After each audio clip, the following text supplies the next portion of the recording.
Have you ever really stopped to think about what the internet is? Seriously, for most of its existence, we've treated it like a product, right? Something you buy off a shelf, something you get a bill for every month.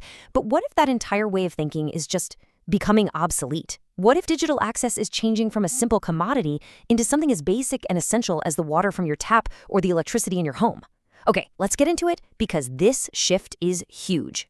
So, for most of our lives, we've been living on the left side of this picture. Digital access as a commodity. Your ability to get online, to learn, to work, it's all been based on how much you can afford to pay and, frankly, where you happen to live. And that, of course, creates this massive digital divide, splitting the world into the connected and the disconnected. But there's a huge technological and social wave pushing us over to the right side of the screen, to a world where digital access is seen as a utility, a fundamental right that just lets everyone take part in society. All right, so to really get where this is all heading, we've got to take a hard look at where we are right now. The source material for this explainer has a name for our current era. It calls it Day 2, a world that's fundamentally built on the old logic of industrial scarcity. And when you apply that scarcity mindset to the digital world, well, the consequences have been pretty profound. And this right here, this really gets to the core of that scarcity problem. You can see how the infrastructure is built where it's most profitable, leaving huge areas and populations completely disconnected. Your access literally depends on your zip code and your bank account. And let's be clear, this isn't some accident. It's a core feature of a system that treats our ability to connect as just another product to be sold, not a right that should be guaranteed for everyone. But here's the thing. That whole Day 2 world, it's starting to crack. We are now entering what the source calls Day 3, a really exciting transitional period where the technological pillars holding up digital scarcity are just beginning to crumble. This is the start of the Great Expansion. So, the big question is, how does a shift this massive even happen? It's not like someone just flips a switch or passes a new law.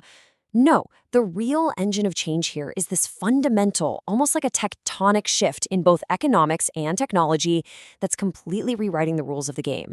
And this, right here, is the single most important driver behind everything: the marginal cost of information. I mean, think about it. What does it cost to send one more email, or for one more person to stream a video, or to share a new idea? It's collapsing towards zero. It's practically nothing.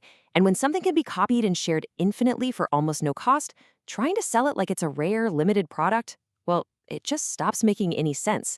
Scarcity completely loses its grip. And this isn't just some abstract theory. You can see it happening in the real world with actual technologies right now. You've got satellite internet, which is basically making geography irrelevant by beaming high-speed connections to the most remote corners of the globe. Or look at mesh networks, which allow communities to build their own internet, resilient and decentralized. These aren't just small upgrades. They represent a massive structural shift away from centralized corporate control. So all of this whole transition, it's leading us somewhere. And the source material calls this destination Day 4. This is the future, the era where digital abundance is finally realized and connectivity becomes a true foundational utility, just woven into the fabric of civilization itself. Okay, so what on earth do we mean when we say foundational utility? It's simple, really. It's a service that is so critical to just, participating in society that we treat it like a basic human right. Just like you can't really function in the modern world without reliable electricity, you increasingly can't function without reliable internet. It stops being a luxury and becomes essential infrastructure. But here's the key. A true digital utility is way more than just getting a signal. As you can see here, it's a whole ecosystem built on 5 pillars. Of course, it starts with universal connectivity, but then you also need devices to get online, and you need the literacy to use those tools well. And finally, the whole thing has to be built on a foundation of secure, user-controlled identity and open platforms. That last part's crucial. It ensures this new infrastructure stays a public good, free from the control of any single company. And that brings us to maybe the most important piece of the puzzle: governance. I mean, if we suddenly have all this amazing, abundant access, who makes the rules? How do we manage it all and make sure it actually serves everyone? This calls for a whole new social contract for our digital world. The source has a pretty cool name for this new model: the Planetary Service Commons. And for any essential service to be part of this commons, it has to meet these conditions. It has to be universal, reliable, and delivered at a massive scale. But the absolute game changer here is that last point: Access must be rights-based. This is the core of what's called a utility economy. Instead of competing in a market for things we all need, they're just provided as a public good. It's kind of like a global public library, but for all the basic tools of modern life. This quote from the source author, Andrew Turtle, it says it all.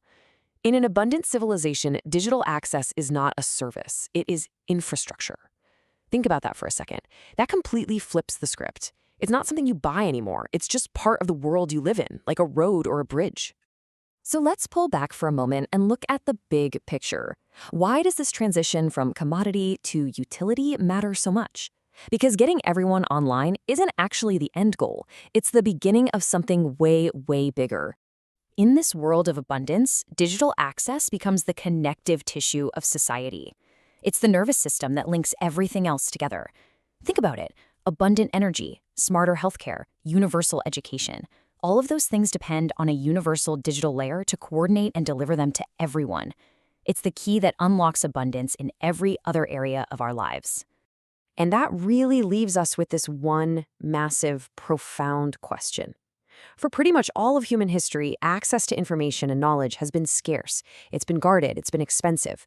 But we are on the verge of building a world where it can be as universal and as accessible as the air we breathe. So when that finally happens, when the barrier to learning, creating, and connecting disappears for every single person, what will we, as a species, choose to become?